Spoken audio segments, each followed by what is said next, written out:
Hello guys, चलिए ये त्रिकोणमिति के ऊंचाई दूरी की प्रश्न है।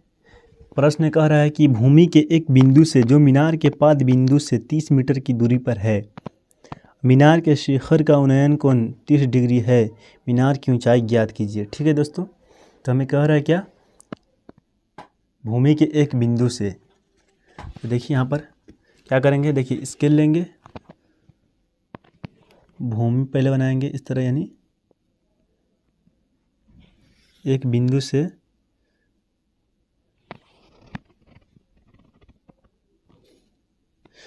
भूमि के एक बिंदु से जो मीनार के पाद बिंदु और एक मीनार भी है। ठीक है दोस्तों, तो हमने इसे क्या किया, मीनार है, तो ये मीनार हो गया, ये मीनार है तो मीनार हो जाएगा। ठीक है, से क्या, अब ये इस तरह हो गया तो हम क्या करेंगे, एक खींचकर ये त्रिभुज बना दिया। ठीक है दोस्तों, ये 90 डिग्री पर है तो 90 डिग्री लिख देंगे। इसका नाम रख दीजिए ए, यहाँ पे बी, इसको सी। ठीक है दोस्तों, अब देखिए क्या कह रहा है, भूमि के एक बिंदु से, ये भूमि है, हाँ, उसके एक बिंदु से जो मीनार के पाद बिंदु, पाद यही है, पाद बिंदु से 30 मीटर की दूरी पर है। तो पाद बिंदु से क्या, 30 मीटर की दूरी पर है, तो ये 30 मीटर ले देंगे, 30 मीटर की दूरी पर है। मीनार के शिखर का उन्नयन कोण 30 डिग्री है। ये मीनार है ना, इसका शिखर यहाँ इसको बोलते हैं। ठीक है दोस्तों, ए को, उसका उन्नयन कोण यहाँ पे बनता है, उस कितना कह रहा है, 30 डिग्री है, तो उन्नयन कोण कितना है, 30 डिग्री है, तो 30 डिग्री लिखिएगा। है तो मीनार की ऊंचाई ज्ञात कीजिए। देखिए दोस्तों, ये मीनार है ना, इसी का ऊंचाई कह रहा है निकालने के लिए। तो ऊंचाई निकालना है ना, तो हमें क्या करना होगा, पहले इसको x मान लीजिए। ठीक है दोस्तों, x मीटर, ठीक है ना। तो लिखना होगा यहाँ पर क्या, माना कि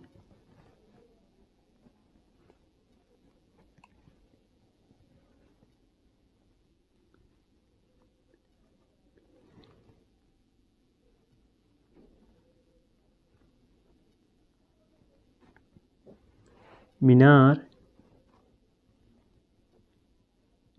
ए बी है,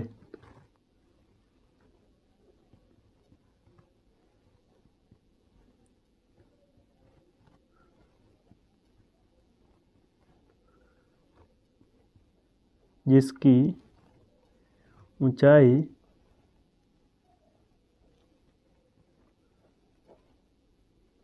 कितना है, x मीटर है, तो x मीटर लिखिएगा। ठीक है दोस्तों, माना कि मीनार ए बी है, मीनार हमने क्या माना है, ए बी माना है ना, ये ए बी को ही ना मीनार माना है, तो इसलिए लिखे हैं माना कि मीनार ए बी है, जिसकी ऊंचाई x मीटर है। और दोस्तों देखिए बी सी क्या है, बी सी को कितना है, 30 मीटर है, तो 30 मीटर लिख देंगे।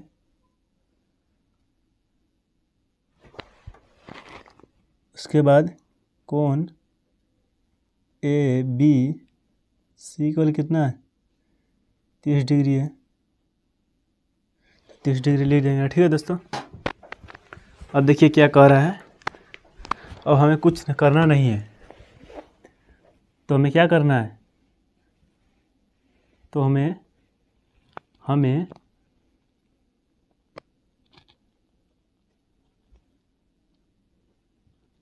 मीनार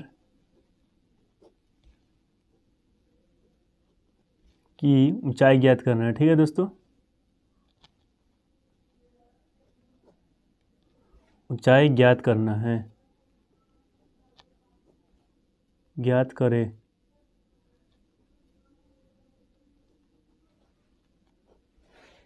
तो ये मीनार की ऊंचाई ज्ञात करना है, तो हमें क्या करना होगा, देखिए दोस्तों, देखिए हमने x इसे मान लिया और यहाँ पे 30 है, तो ये थीटा है ना, इसके सामने वाला को क्या बोलते हैं, लंब बोलते हैं, और ये वाला आधार है, और ये 90 डिग्री है ना, इसके सामने वाला ये भुजा, यानी लंबी भुजा होता है तिरछा, इसको हम बोलते हैं कर्ण। ठीक है दोस्तों, तो ये लंब है, ये आधार है, तो लंब आधार दिया हुआ, देखिए लम यहाँ पे आधार यहाँ पे दिया हुआ है और लम हमने मान लिया, तो ये 2 हो गया।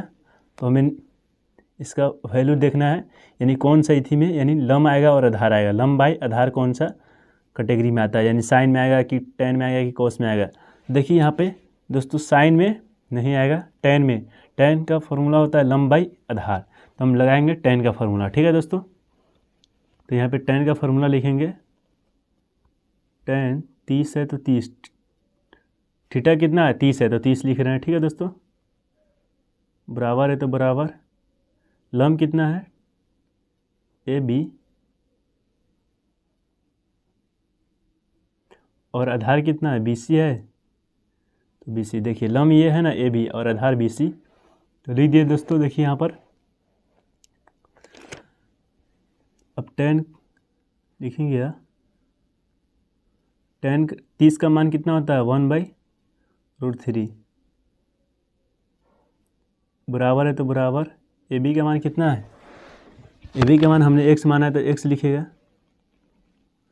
और बी सी का मान 30 है। ठीक है दोस्तों, अब देखिए अब क्या करेंगे, इसको इससे गुना करेंगे और ये वाला है ना दोनों, ये वाला को इससे गुना करेंगे और इसको इससे गुना करेंगे। ठीक है, तिरछा, तो 30 में 1 से गुना करेंगे तो कितना होगा 30 होगा, बराबर है तो बराबर, और 30 में ये x में √3 से गुना करेंगे तो √3x होगा। ठीक है दोस्तों,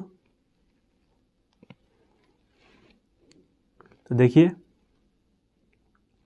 अब क्या करना है हमें, x को नीचे देखिए यहाँ पर है ना x वाला, x को इधर लेना है और ये 30 है तो 30 हो गया। ठीक है दोस्तों, ये √3 क्या है गुना में है, इसके गुना में है ना, तो इसको बटा में इधर लेके आएंगे, तो √3 बटा में लिया है। अब क्या करना है, हर का परिमेयकरण करेंगे। ठीक है दोस्तों, तो ये √3 है ना, इसको ऊपर भी लिखना होता है और नीचे भी लिखेंगे, नीचे वाला संख्या को ऊपर यानी 2 मरतबा लिखना होता है। ठीक है दोस्तों, ऊपर भी नीचे भी हर का परिमेयकरण करते हैं। तो देखिए यहाँ पे ये 30 में √3 से गुना होगा तो 30√3 होगा,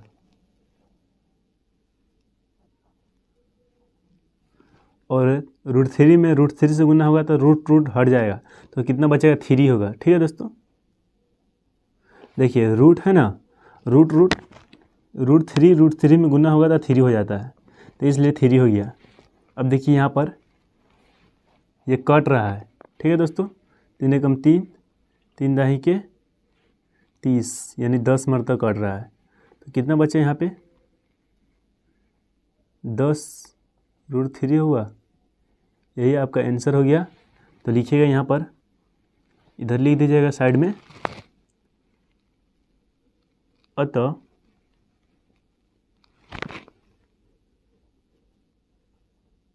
मीनार की